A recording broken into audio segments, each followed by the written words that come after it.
सामने वाले घर में कल एक नई फैमिली शिफ्ट हुई है। ओडिशा ने धुंध आलूद खिड़की से बाहर इशारा करते हुए कॉलिन से कहा। वो उस वक्त खिड़की के सामने पड़े सोफे पे पांव समेटे, गर्दन दाएं जानिब मोड़े, बाहर झांकते हुए बैठी गर्मा गर्म कॉफी की चुस्कियां ले रही थी, जबकि कॉलिन भी पास ही बैठा किसी अखबार का मुताला कर रहा था। सामने पड़ी छोटी सी मेज पे उसका कॉफी का मग पड़ा हुआ था, जिससे भाप उठ रही थी। कल नहीं, बल्कि वो तो काफी दिन पहले ही यहाँ आए हैं। कॉलिन ने बदस्तूर अखबार पे नजरें जमाए हुए गोया उसकी बात की तनसीह की। ओडिशा चौंक सी गई, फिर बोली, ओह, मुझे तो लगा था कि शायद वो लोग कल ही आए हैं। फिर तो मुझे आज शाम को उनके यहाँ जरूर चक्कर लगाना चाहिए ना। इंतहाई कमगो कॉलिन से ओडिशा ने यकीनन इसी अंदाज में जवाब की तवक्का की थी, और उसकी तवक्का पे कॉलिन पूरा उतरा था। ओडिशा को अक्सर ही उसकी कमगोई और किसी कदर बेतवज्जी और लापरवाही बहुत खलती थी। वो अपने शोहर से हर बात का भरपूर अंदाज में रद्द-ए-अमल चाहती थी, मगर वो तो जैसे जुबान को जरा सी ज्यादा हरकत देना कोई बहुत बड़ा जुर्म समझता था। कॉलिन, मैं जानना चाहती हूँ कि क्या तुम मेरे साथ आना पसंद करोगे? नहीं। सोचने के बाद कॉलिन ने यकलफ्ज़ी जवाब दिया और अखबार का सफ़ा पलट कर झाड़ा। ठीक, यानी मुझे अकेले ही जाना पड़ेगा। तो इसमें कोई बुराई नहीं है। बिलाशुबा, पर मेरे साथ तुम्हें भी देखकर वो लोग यकीनन अच्छा महसूस करेंगे ना। मुझे उनसे कोई गर्ज नहीं है, कॉलिन ने लापरवाही से कहा। गर्ज तो मुझे भी नहीं है कॉलिन, पर अब हम एक दूसरे के करीबी पड़ोसी हैं। हमें ऐसे मौके पे एक दूसरे को जानने की जरूरत है। वो लोग मुस्तकिलन यहाँ रिहाइश पजीर रहेंगे, कहीं नहीं जाएंगे। कॉलिन का लहजा तंजिया था। कॉलिन, तुम नहीं जाना चाहते तो कोई बात नहीं, पर अगर मेरे साथ चले जाने पर रजामंद हो जाते हो तो कुछ शक नहीं कि उनकी नज़रों में हमारी कदर बढ़ जाएगी। ओडिशा ने गैर महसूस अंदाज में अपनी बात पे जोर दिया। पहले ये बात कह देती कि तुम अपने नंबर बढ़ाना चाहती हो। कॉलिन तंजिया मुस्कुराया। कॉलिन, तंबीही अंदाज में उसने पुकारा, यार मुझे मुताला करने दो। गुस्सा जिताने के लिए उसने अखबार को एक बार फिर जोर से झाड़ा।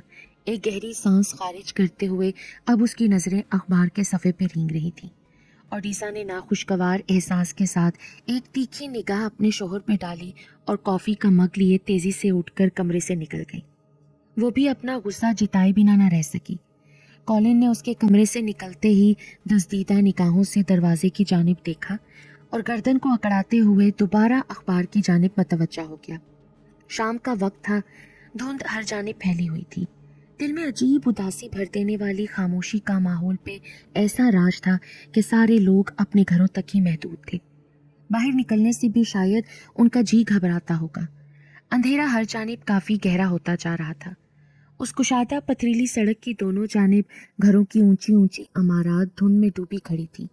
ताहम उनकी शीशे की खिड़कियों से जर्द और सफ़ेद रोशनियां फूट रही थीं, जो इस बात का सबूत देती थीं कि अभी सभी लोग जाग रहे हैं और यकीनन कोई टीवी लाउंज में बैठा आतिशदान रोशन किए टीवी पे प्रोग्राम देख रहा होगा। कोई डाइनिंग रूम में अपने घर वालों के साथ खाना खा रहा होगा। कोई अपने कमरे में बिस्तर पे कंबल ओढ़कर लेटे किसी किताब का मुताला कर रहा होगा, तो कोई अपने कमरे में आतिशदान के सामने सोफे पे बैठा कॉफ़ी से लुत्फानंदोज हो रहा होगा। अंधेरे को कम करने के लिए सड़क के दोनों अतराफ लगे स्ट्रीट बल्ब अपनी मकदूर भर सही करते हुए सफ़ेद रोशनी फैला रहे थे। आवारा कुत्तों के भौंकने की मनहूस आवाज़ें कभी कभार उस खामोश दहशतनाक माहौल में उभरती तो अजब थरथरी बदन में दौड़ती महसूस होती। मिस्टर कॉलिन रेजिडेंसी का दाखिली लकड़ी का दरवाज़ा खुला और एक दराज कद नुस्वानी वजूद बाहर निकला। सर ऊनी टोपी में ढांपे, लॉन्ग कोट में मलबूस, हाथों में दस्ताने पहने वो दरवाज़ा बंद करके आगे बढ़ी और 2-3 सीढ़ियाँ उतरकर अब वो मुख्तसर सी पथरीली रविश अबूर करके सड़क पार कर रही थी। सामने वाली इमारत के दरवाजे के सामने रुककर उसने दरवाजे के चौखट्टे से निकलने वाली सफ़ेद रोशनी में पास ही दीवार पे लगी डोरबेल दबाई। चंद लम्हों बाद ही अंदर से जूतों की खटखट उभरने लगी और अगले ही पल दरवाज़ा खोला गया। शाम बखैर मैडम, ओडिशा ने सर को खम करते हुए मुस्कुराकर कहा। बहुत शुक्रिया बेटा, खुश आमदीद। 50 के लगभग उम्र वाली वो सालदीदा औरत खुशखल्की के साथ बोली। उसने ओडिशा को अंदर दाखिल होने का रास्ता दिया। ओडिशा अंदर दाखिल हुई। मैं आपकी आमद पे बहुत मशकूर हूँ, बूढ़ी खातून ने कहा। उसके घने स्याह घुंघराले बाल कंधों पे बिखरे थे। चेहरे पे अनगिनत झुर्रियों का जाल फैला खौफजदगी फैलाने की कोशिश कर रहा था। वो उसे अंदर अपने कमरे में ले गई जहां आतिशदान में लकड़ियां जल रही थीं। कमरे का माहौल काफी गर्म और दबीज था। ओडिसा एक सोफे पे बैठ चुकी थी। बूढ़ी खातून ने कमरे का दरवाज़ा बंद किया और ओडिसा के पास ही बैठ गई। आप यकीनन सामने वाले घर से आई हैं ना? खातून ने अंदाज़ा लगाया। दुरुस्त फरमाया, मैं सामने वाले घर से ही आई हूँ। दरअसल मुझे पता नहीं था कि आप लोगों को यहाँ आए हुए कुछ दिन हो चुके हैं। मैं समझी थी कि शायद आप लोग कल ही आए हैं। ओडिसा ने गोया अपनी ताखीर से आमद पर एक वजह पेश की। उसकी बात पे खातून भरपूर अंदाज में हंसती। उसके हंसने से पहली बार ओडिसा को पता चला कि उस बूढ़ी औरत का जबड़ा दांतों से आरी है। उसे अजीब सी वहशत का एहसास हुआ। ओह बेटा, माजरत की कोई ज़रूरत नहीं है।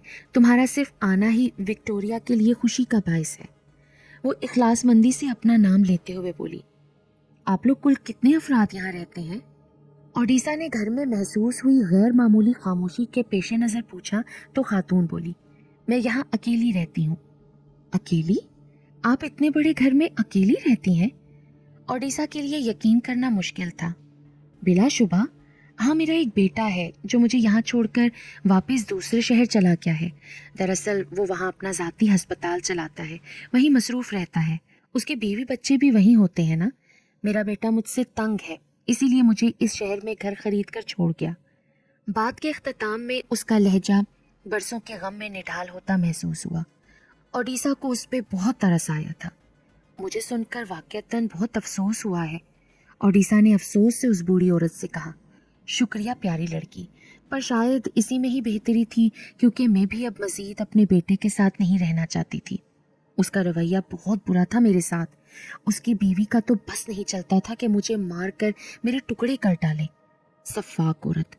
बहू का जिक्र करते हुए उसका लहजा नफरत आमेज हो गया। ओडिसा सर हिलाकर कुछ कहने ही वाली थी कि तभी खातून तेजी से बोली, ओह, मैं तो बताना ही भूल गई कि मैं अपनी जवानी के ज़माने में बनाई गई बहुत सारी पेंटिंग्स भी लाई हूँ, जिन्हें यकीनन तुम देखना पसंद करोगी। वाकई आप पेंटिंग्स भी बनाती हैं? ओडिसा को खुशगवार हैरत हुई थी। हाँ बिल्कुल, मेरी पेंटिंग्स को दूर दूर से लोग खरीदने आया करते थे। मैं अपनी एक गैलरी चलाती थी, पर ना जाने क्या हुआ कि मेरा ये शौक ख़त्म हो गया और अब वो सारी पेंटिंग्स जो मैंने बनाई हैं मेरा असासा बनकर रह गई हैं। उसने अजब उदासी के साथ कहा तो ओडिसा ने सर हिला दिया, फिर बोली, मैं आपकी पेंटिंग ज़रूर देखना चाहूँगी। अरे वाह, शानदार! मेरे पास तो इन शाहकारों की तारीफ के लिए अल्फाज नहीं है। ओडिसा ने सताइशी अंदाज में दोनों हाथों की उंगलियां बाहम मिलाकर जैसे आ भरते हुए कहा। वो उस वक्त पूरी विक्टोरिया की गैलरी में मौजूद थी, जो घर की बालाई मंजिल पे वाक़ थी। उस गैलरी में तमाम ही पेंटिंग्स में मर्द और औरतें मुख्तलिफ जावियों में डरे सहमे चीखने चिल्लाने के अंदाज में खड़े नजर आ रहे थे। वो तमाम खौफजदा कर देने वाली बेहुदा पेंटिंग्स किसी भी शख्स के लिए यकीनन हैरत का बाइस बनती, मगर ओडिसा को उनका सहर बुरी तरह जकड़े हुए था। वो सिर्फ उन्हें देखते हुए ही खुश हो रही थी। वैसे मुझे बहुत हैरत हो रही है विक्टोरिया कि आपने ये सब कुछ छोड़ दिया। ओडिसा आगे बढ़ते हुए दीवारों के साथ लगी ऊंची ऊंची पेंटिंग्स को पुरशौक निगाहों से देखते हुए खातून से मुखातिब थी। कोई जवाब ना पाकर वो कुछ चौंक सी गई। उसने मुड़कर देखा तो खातून अब वहां मौजूद नहीं थी, हालांकि अभी कुछ देर कबल तो वो उसी के साथ ही थी। ओडिसा को काफी हैरत हुई थी। गैलरी का दरवाजा खुला हुआ था, यकीनन वो बाहर गई होगी। ओडिसा कुछ सोचने के बाद सर झटक कर आगे बढ़ने लगी। इस बड़ी सी गैलरी में बहुत सारी मजीद पेंटिंग्स उसकी मुंतजर थी। अरे देखो तो जरा, ये लड़की भी यहाँ खुद को हमेशा के लिए कैद करवाने आ गई है। एक अजनबी नस्वानी आवाज ओडिसा के कानों से टकराई तो वो बेख्तियार उछल पड़ी। आवाज उसकी दाएं जानिब से आई थी। उसने गर्दन घुमाकर देखा तो हैरान रह गई। उसके लिए अपनी आंखों पे यकीन करना मुश्किल हो गया था। उसकी दाएं जानिब वाली एक पेंटिंग में नजर आती 30 साला औरत एक जानिब रुख मोड़े किसी के साथ बोल रही थी। वो बिल्कुल इस अंदाज में मुतहरिक थी कि ओडिसा को लगा कि वो अभी फ्रेम में से निकल आएगी। यकीनन इसे किसी ने बाखबर नहीं किया है कि बूढ़ी विक्टोरिया सब लोगों को धोखे से अपनी गैलरी में लाकर उनको हमेशा के लिए सफ़ेद कागज़ पे पेंटिंग की सूरत में कैद कर देती है। एक मर्दाना आवाज़ अब उसे अपने ऐन पीछे से सुनाई थी। वो बेख्तियार पीछे पलटी। वो एक 50 साला बूढ़ा आदमी था जिसकी लंबी दाढ़ी थी। वो कदरे तासुफ से ये कह रहा था। उन बोलती जिंदा तस्वीरों को देख के ओडिसा को अपना सर चकराता महसूस हुआ। फिर ये हमेशा के लिए हमारी तरह इसी कागज़ में कैद होकर रह जाएगी। एक और आवाज़ उसे अपनी बाएं जानिब से आती महसूस हुई। उसने यकदम गर्दन बाएं जानिब घुमाई। एक 23 साला खूबरू लड़की ने गोया बूढ़े का जुमला मुकम्मल किया था। ये सब क्या हो रहा है? ओडिसा सर पकड़कर चीखी। उसके लिए ये सब मजीद बर्दाश्त करना नामुमकिन था। उसे लग रहा था कि वो अगले ही लम्हों में चकरा कर गिर जाएगी। अरे अरे, चीखो मत, वरना वो सफाक बूढ़ी विक्टोरिया आ जाएगी। उसकी आमद से कबल ही यहाँ से भाग जा, वरना तुम्हारा हाल भी हमारी तरह ही होगा। ये बात तुम्हें मालूम होनी चाहिए। एक जानिब से एक 25 साला जवान तेजी से बोला। ओडिसा ने उस जानिब देखा तो जवान के चेहरे पे हमदर्दाना तासुरात छाए नजर आए। अब हर जानिब से हर पेंटिंग में मौजूद हर फर्द बोल रहा था। कमरे में अजब भिनभिनाहट शुरू हो चुकी थी, जो हर गुजरते लम्हे के साथ बुलंद बेहंगम शोर का रूप इख्तियार कर रही थी। भाग जा यहाँ से, भागो, इससे पहले कि सफाक बुढ़िया आ जाए। क्या तुम सुनती नहीं? अरे इसे यकीनन अपनी जिंदगी प्यारी नहीं है। ये बहरी हो गई है। इसे कैद में रहना शायद पसंद है। ये पागल है, इसीलिए तो हमारी बात नहीं सुन रही। उसको दिए जाने वाले हमदर्दाना मशवरे अब इस्तेहज़ाइया जुमलों में बदल चुके थे। सारी पेंटिंग्स उसका मजाक उड़ा रही थीं। कमरे में पेंटिंग्स के अजब भयानक कहकहे गूंज रहे थे। हर पेंटिंग में मौजूद शख्स मुतहरिक था और उस पे जुमले कस रहा था। वो खुद सर पकड़े आंखें नीचे बेख्तियार घुटनों के बल फर्श पर बैठती चली गई। उसका पूरा वजूद थरथरा रहा था। बस कर दो तुम सब, चुप हो जाओ। वो यकदम जोर से हलक के बल चीखी तो कमरे में एक पल को मौत की खामोशी छा गई, मगर अगले ही लम्हे पूरा कमरा जोरदार कहकहों से लरसने लगा। ओडिसा की समझ में कुछ नहीं आ रहा था कि आखिर ये सब क्या हो रहा है। तभी कमरे के खुले दरवाजे में बाहर से अंदर दाखिल होती जर्द रोशनी में किसी का साया नमूदार हुआ, जो आगे फैलता हुआ ओडिसा के घुटनों के बल बैठे खुद में सिमटे वजूद पे पड़ने लगा। उस साए के कमरे में उभरते ही पूरे कमरे में एक गूंज के साथ ही खामोशी छा गई। उस खामोशी में महज ओडिसा की सिसकियां लरज रही थीं। ओह तुम मासूम लड़की। आवाज़ पे ओडिसा ने सर उठाकर गर्दन पीछे की जानिब मोड़ी और फिर, हमने तुमसे पहले ही कहा था ना कि भाग जाओ, मगर तुमने हमारी बात ना मानी। अब तुम सारी उम्र हमारी ही तरह इस पेंटिंग में कैदी बनकर रहोगी। साथ वाली पेंटिंग से आवाज़ आई तो घुटनों के बल खुद में सिमटी बैठी उस लड़की ने फ्रेम में से झांकते हुए उसको देखा और तासुफ से सर झुका लिया।